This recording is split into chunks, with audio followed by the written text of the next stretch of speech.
পুজোর মুখে ফের পথে এসএসসি চাকরি প্রার্থীরা। চাকরি হারাদের বাড়তি 10 নম্বর দেওয়ার বিরুদ্ধে বিক্ষোভ দেখান তারা।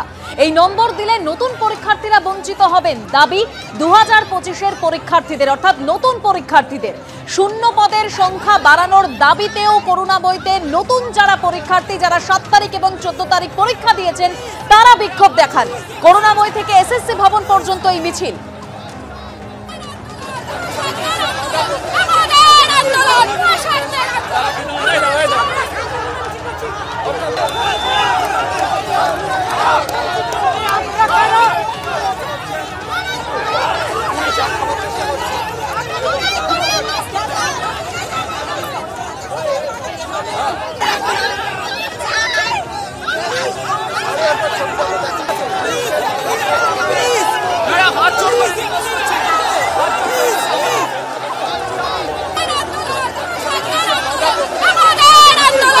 দেখতে পাচ্ছেন এই মিছিল, তারা বিক্ষোভ দেখাচ্ছেন, অর্থাৎ নতুন যারা চাকরি প্রার্থীরা, যারা ফ্রেশ ক্যান্ডিডেট, তারা বিক্ষোভ দেখাচ্ছেন যে চাকরি হারাদের বাড়তি 10 নম্বর দেওয়া হচ্ছে, সেই কারণে তারা বিক্ষোভ দেখাচ্ছেন।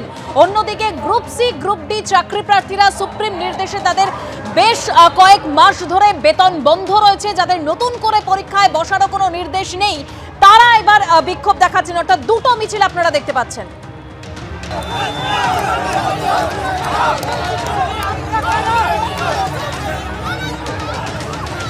আমাদের দাবি শীঘ্রই আমাদের টেন্টেড লিস্ট পাবলিশ হোক এবং সমস্ত যোগ্য শিক্ষাকর্মীরা যারা যোগ্য তারা যেন স্কুলে ফেরার সুযোগ পায়। যেরকম শিক্ষকরা পেয়েছে 31শে জানুয়ারির মধ্যে তাদের নিয়োগ সম্পূর্ণ হবে, আমরাও যেন সেরকম ভাবে স্কুলে যাওয়ার সুযোগ পাই। আমাদের মূল দাবি, আমরা যোগ্য শিক্ষাকর্মী হওয়া সত্ত্বেও আমরা কেন চাকরি থেকে আজকের বঞ্চিত হয়ে গেছি। এই সরকার, এই মমতা ব্যানার্জির সরকার, মমতা ব্যানার্জির দ্বারা যে দুর্নীতির যে পীঠস্থান তৈরি করা হয়েছে, সেই পীঠস্থানে আমরা আজকের পথ হয়ে গেছি। আর এদিকে আমাদের মাননীয় মুখ্যমন্ত্রী বিভিন্ন মণ্ডপে পুজোর উদ্বোধন করতে গেছে আমাদেরকে বধ করে দিয়ে। আমরা তারই প্রতিবাদ করতে এসেছি। দুই প্রতিনিধি আমার সঙ্গে এই মুহূর্তে রয়েছেন, একদিকে কৃষ্ণেন্দু অধিকারী, অন্যদিকে ঝিলম করঞ্জাই রয়েছেন। প্রথমেই যাব কৃষ্ণেন্দুর কাছে।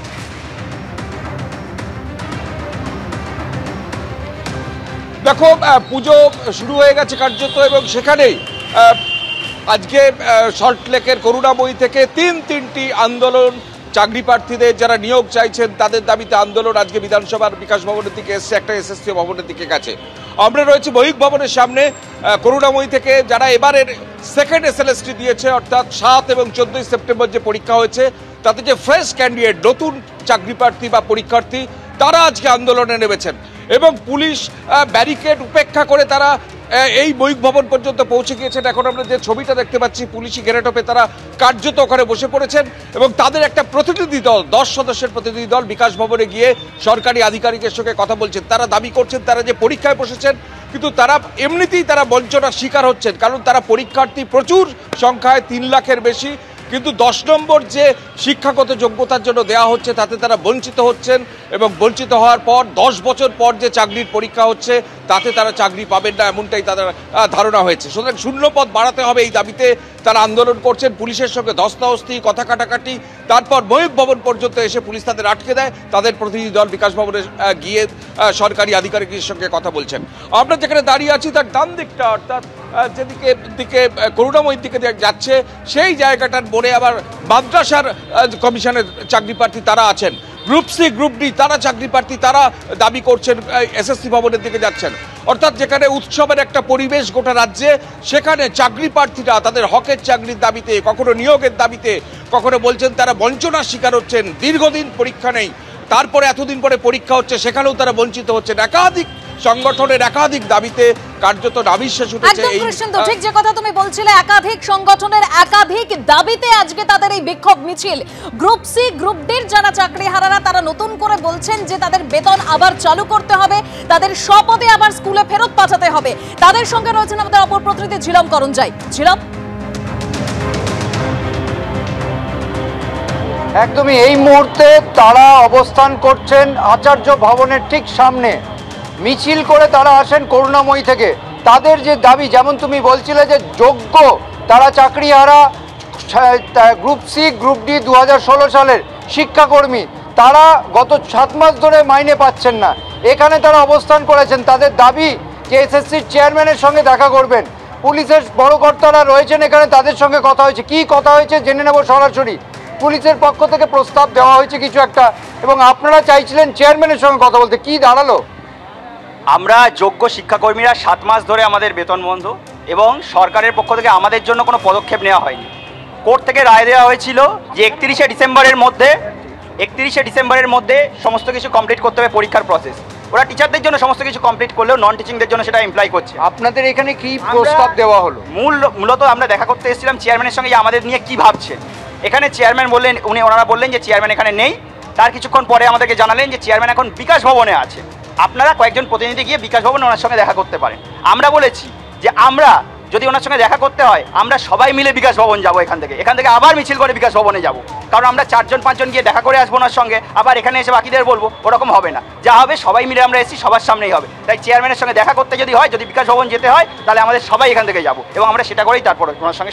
এই বিষয় নিয়ে পুলিশকে অবগত করেছেন? আপনাদের যে সিদ্ধান্তটা হয়েছে, পুলিশের বড় কর্তারা রয়েছে। হ্যাঁ, আমরা অবগত করেছি। কি বললেন? আমরা অবগত করেছি, ওনারা বলেছেন ওনারা বিষয়টা দেখছেন। ওখানে ইতিমধ্যেই একটা দল, অন্য কোনো একটা গ্রুপ হয়তো ওখানে ডেপুটেশন কর্মসূচি চালাচ্ছে। ওনারা বললেন ওটা হয়ে গেলে তারপর বিষয়টা নিয়ে ওনারা দেখবেন। অর্থাৎ দেখতে পাচ্ছ যে তাদের দাবি চেয়ারম্যানের কাছে, তাদের এই যে ডেপুটেশন, তাদের যে পরিস্থিতি সেইগুলো জানাবেন। কারণ এখানে অনেকেই রয়েছেন, বেশ কয়েকজন রয়েছেন। রিজু মণ্ডল বলে একজন রয়েছেন, তার সমস্যা, তার কথা এখানে বলছিলেন যে তার আপনার ব্যাংকের কি সমস্যা হয়েছে বলছিলেন, কি সমস্যাটা? ব্যাংকে আমার লোন আছে 15 লাখ টাকার মতো, তো ব্যাংক থেকে আমার নোটিশ করেছে। এই নোটিশটা আপনাকে দেখাচ্ছি। বলেছে, ব্যাংক বলেছে 15 দিনের মধ্যে ঘর সিল করে দেবে। আমি মোটামুটি কেন দিতে পারছেন না টাকা? সরকার আমাদেরকে টাকা দিচ্ছে না, আমরা দেবো কোথার থেকে? আজকে দীর্ঘ 7 মাস ধরে আমাদের বেতন নেই। অর্থাৎ বুঝতে পারছো এরকম অবস্থা একজন নয়, অনেকের আছে, এবং তারা দেয়ালে পিঠ থেকে যাওয়া এখানে এসছে। পুলিশের কর্তারা রয়েছেন, এবং যেটা তুমি শুনলে যে এখান থেকে 10 জন যাওয়ার প্রস্তাব হয়েছিল বিকাশ ভবনে চেয়ারম্যান এসএসসির কাছে। তারা বলেছেন তারা 10 জন অবশ্যই যাবেন, কিন্তু পুরো টিম যাবে বিকাশ ভবনে, সেখান থেকে 10 জন ভেতরে যাবে। এবং সেটা আদৌ পুলিশের পক্ষ থেকে অনুমতি হয় কিনা, পুলিশকে তাদের প্রস্তাব তারা দিয়েছেন। এখন সেই পুলিশের তাদের যে মন্তব্য, তাদের বক্তব্য, সেইটা শোনার জন্য তারা অপেক্ষা করছেন। যদিও এই মুহূর্তে তারা সকলেই অবস্থান করছেন আচার্য ভবনের সামনে। একদম ঝুলন, তুমি আমাদের সঙ্গে থাকো। অর্থাৎ একদিকে যেরকম বিক্ষোভ দেখাচ্ছেন এসএসসির নতুন চাকরি প্রার্থীরা, অন্যদিকে গ্রুপ ডি গ্রুপ সি যারা অর্থাৎ শিক্ষাকর্মীরা, তারা বিক্ষোভ দেখাচ্ছেন। এরই পাশাপাশি নিয়োগ আটকে থাকার প্রতিবাদে বিকাশ ভবন অভিযান মাদ্রাসা চাকরি প্রার্থীদের, অর্থাৎ 3টি বিক্ষোভের ছবি আপনাদের সামনে রাখবো। প্রতিবাদে বিক্ষোভ দেখাচ্ছেন মাদ্রাসা চাকরি প্রার্থীরা। তাদের যে প্রতিবাদ, সেটার কারণ হচ্ছে নিয়োগ আটকে রয়েছে অনেক দিন ধরে, এবং সেই কারণেই তাদের এই বিক্ষোভ।